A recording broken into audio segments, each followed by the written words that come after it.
देखो इधर, अब ये ना आखिरी को ये प्रश्न है, मतलब हम लोग को क्या करना हो, बनाना है, उसमें पढ़ना हो वेग समय ग्राफ के लिए समीकरण, वेग समय ग्राफ के लिए समीकरण ना। इससे पहले जस्ट अभी तुरंत हम लोग क्या देख रहे थे कि बाबू गति के 3 समीकरण होते हैं, गति के 3 समीकरण। पहला आपने पढ़ा था कि v = ut plus u, v = क्या पढ़ा था, u प्लस at। फिर दूसरा पढ़ा था s = ut प्लस तीसरा पढ़ा था 2as = v square minus u square. ये 3 समीकरण आपने पढ़ा है कि नहीं है, कितने समीकरण, 3 समीकरण। और एक एक समीकरण को बारी बारी से क्या करना है, प्रूव करना है कि नहीं है, और प्राप्त करना है। देखो बाबू इतने सारे जो ग्राफ है ना, इस ग्राफ को पहले समझना। ये जो ग्राफ है, मान लेते हैं कि कोई वस्तु है, कोई वस्तु है जो कि u वेग से चलना प्रारंभ करता है, u वेग से चलना प्रारंभ करता है, और बाबू कुछ समय के बाद, समय कितना हो t समय के बाद वो कितना वेग को प्राप्त करता है, वो v यहाँ से यानी v, जब वो बिंदु B तक चला जाता है, वो अलग से v वेग को प्राप्त कर लेता है, कितना v वेग को। u वेग से चलना शुरू करता है और कहां पहुंच जाता है, v वेग को प्राप्त कर लेता है कि नहीं है। बाबू देखो t समय, इधर समय जा रहा है, इधर वेग जा रहा है, तो ग्राफ इसका यही ना होगा। तो ये ग्राफ दिखाई दे रहा है, ये क्या कहलाएगा, वेग और समय का ग्राफ हो जाएगा, वेग समय का ग्राफ, समझ रहा है ना, वेलोसिटी एंड टाइम का ये ग्राफ हो जाएगा। ठीक है, आगे देखो, अब इतना ये बात जो लिखा हुआ है ना, इसी चीज को हमने यहाँ पर लिखा है, क्या लिखा हो, मान लेते हैं, माना कि कोई वस्तु, वस्तु का मतलब पिंड, ऑब्जेक्ट u वेग से चलना प्रारंभ करती है और t समय बाद v वेग को प्राप्त करती है। ठीक है, वेलोसिटी v को क्या कर लेता है, प्राप्त कर लेता है। बाबू दूसरा, let to be any object started, बाबू क्या होगा, स्टार्टेड, ठीक ना, started with u velocity and after time t gets v velocity. इतनी बात को समझ रखा है। अब कहता है, हम थोड़ी सी ग्राफ पे ध्यान देंगे, ग्राफ से समझेंगे क्या क्या बात रखा है। जो जो यहाँ ग्राफ में दिखाई दे रहा है सर, वही बात को हम लोग लिखे हैं। ऐसा ही पहले भी ग्राफ पढ़े थे, ठीक ना। तो मान लेते हैं कि OC, यहाँ से यहाँ तक OC क्या, वो समय है, वस्तु के द्वारा चलने के दौरान लिया गया समय। तो बाबू OC क्या है, जो कि OC जो OD के बराबर होगा, और उसको हम कितना माने बाबू, टी टाइम, कितना माने, टी टाइम। समझ में आ रहा है, ठीक है। आगे देखो, अंतिम वेग, अच्छा इसके अलावा प्रारंभिक वेग, जिसको हम लोग क्या कहते हैं, इनिशियल वेलोसिटी, क्या कहा जाता है, OA, यहां से लेकर के यहां तक की दूरी u है ना, यहां तक। अगर ये यहां दिखाई दे रहा है, इसका मतलब समझ रहा ना, कि जो ग्राफ में तुम देखा होगा, इधर देखो, अगर यहां से मान के चलिए कोई ग्राफ कॉपी है, उसमें से 1 2 3 4 5 इस तरह से दिख रहा है ना, 1 2 3 4 5 है, ठीक है, कोई दिक्कत तो नहीं है, 1 2 3 4 5। यहां से यहां तक की जो दूरी है ना, वो कितना होगा, 1, और यहां से यहां तक की जो दूरी है वो कितना होगा, 2, और यहां से लेकर के यहां तक की दूरी कितना है, यहां से लेकर के यहां तक की दूरी 4। उसी प्रकार से यहां से लेकर के यहां तक की दूरी 2, यहां से यहां तक की दूरी 1, यहां से यहां तक की दूरी 1। बात समझा। तो यहां से लेकर के यहां तक की दूरी को क्या बोलेंगे, OA, क्या बोलेंगे, OA। और यही दूरी कितना है, u के बराबर है, u के बराबर इनिशियल वेलोसिटी यही है। मतलब जिस समय हम देखे थे वस्तु को चलते हुए, उसका कुछ न कुछ स्पीड था, कुछ न कुछ स्पीड था, ऐसा ही नहीं है, कुछ न कुछ वेग में था, कुछ न कुछ वेलोसिटी में था। समझ में आया, अच्छा से रहो, मैं मार खा जाएगा, बता रहे, ठीक है। इधर देखो, उसके अलावा देखिए, हाँ बाबू यहां से देखिए, अच्छा प्रारंभिक ये दिख रहा है, AO हो जाएगा, यहां से यहाँ OA बोलो चाहे AO, एक ही बात हुआ। U कितना होगा, U, और ये किसके बराबर, देखो तो CD के बराबर है, CD के बराबर होगा।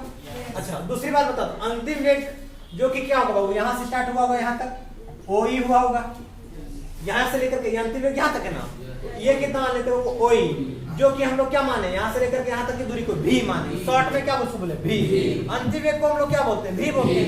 अब वो बता दो क्या इसके बराबर है, देखो तो यहां और यहां जोड़ने के बराबर होगा, OE प्लस इतना जोड़ेंगे तो यही मिलेगा तेरे पास, OE प्लस AE, है कि नहीं है, ये इतना प्राप्त हो जाएगा, जो कि इसी के बराबर है, जो कि यहां से लेकर के यहां तक की दूरी बोलो चाहे यहां से लेकर के यहां तक की दूरी बोलो, दोनों बराबर है कि नहीं है, बात समझ रहा है, इतना प्लस इतना, तो यहाँ कितना दिख रहा है, CD, तो वही लिखे बाबू CD, और यहाँ से यहाँ तक की दूरी कितना है, BD, ये जो कि दोनों के बराबर है कि नहीं है। अब बता दो वेग में परिवर्तन की दर क्या, वेग में परिवर्तन क्या होता है, अंतिम वेग में से प्रारंभिक वेग को क्या कर देते हैं, घटा देते हैं, फाइनल वेलोसिटी में से में इनिशियल वेलोसिटी को क्या करेंगे, घटा देंगे, तो क्या मिलेगा, वेग में परिवर्तन। क्या होगा, वेग में परिवर्तन। तो बाबू देखो वेग में परिवर्तन कितना होगा, देखो तो अंतिम वेग में से घटा दे रहे कितना, प्रारंभिक वेग। बात समझ में आया। देखो बाबू यहाँ से लेकर के यहाँ तक दिख रहा है, यहाँ से लेकर के यहाँ तक तो अंतिम वेग बोले, पोखरा में से देखिए इतना को घटा देंगे तो यही बचेगा कि नहीं बचेगा, क्या बचेगा, ए ई बचेगा। क्या बचेगा, ए। और यही ए ई बाबू बीडी के बराबर होगा का, होगा ना। तो यही बात लिखी बाबू, क्या चीज, बीडी। दोनों को यहाँ से भी में से यू को घटा देगा बाबू, ये बचेगा और यही बाबू इसके बराबर होगा। तो अंत में लिखा भी माइनस यू इक्वल टू क्या हो जाएगा, बीडी। समझा। अच्छा यानी वेग में परिवर्तन क्या होगा, वो इतना। अच्छा वेग में परिवर्तन की दर क्या होता है, वेग में परिवर्तन की दर, दर बोले मतलब समय से क्या करना है, भाग देना है, समय से क्या करना, भाग देना है। तो देखिए वेग में परिवर्तन, देखो वेग में परिवर्तन तो ये हो गया, और दर बोला उसको भागा क्या करेंगे, टी से, भागा क्या करेंगे, टी से देंगे ना, टी से डिवाइड कर देंगे। अब v minus U equal to क्या लिखा था तुम, bd, देखा ना, v इक्वल टू इतना bd और t तो t रहेगा बाबू। अब इसका मतलब देखो ये वेग में परिवर्तन की दर को हम लोग क्या बोलते हैं, त्वरण। वेग में परिवर्तन की दर को क्या कहते हैं, त्वरण। और त्वरण को क्या चीज इंडिकेट करेंगे, a से। तो यहाँ देखो तो a इक्वल टू क्या लिख सकता है, जो त्वरण मतलब वेग में परिवर्तन की दर को हम क्या बोलते हैं, a त्वरण। और त्वरण को क्या लिख सकता है, देखो तो यही तो रहा है v माइनस यू बटा टी। तो v माइनस यू की जगह पर हम लोग क्या लिखेंगे, देखो तो bd और बटे में t हो जाएगा। अब बताओ bd बट bd को इधर यहाँ bd अपॉन t, और ये t को क्या करेगा, इधर भेज देगा, तो क्या हो जाएगा ad इक्वल टू क्या होगा, bd। यहाँ पर ये सभी हम लोग किए हैं कि आगे के समीकरण में आपको मिलेगा, जब भी यहाँ से bd दिखाई पड़ेगा ना, तो bd के जगह पे तुम क्या लिख सकते हो, at लिख सकता है। समझा। आगे के समीकरण जब प्रूफ करेंगे यहाँ पर ही इस जगह पे इसका काम देगा, इसलिए इसको क्या किया, घेर दिए, इसको याद रखना, ठीक है।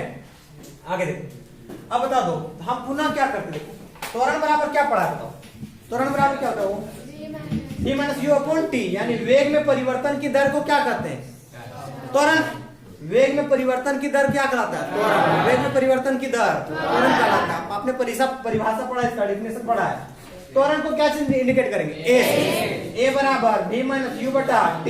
और त्वरण ये t है ना, इस t को क्या करेंगे, उसको लतिया के भेज दो उधर, ऊपर भेजेंगे हम लोग। अच्छा चला गया उधर, जा अपना रहो आराम से।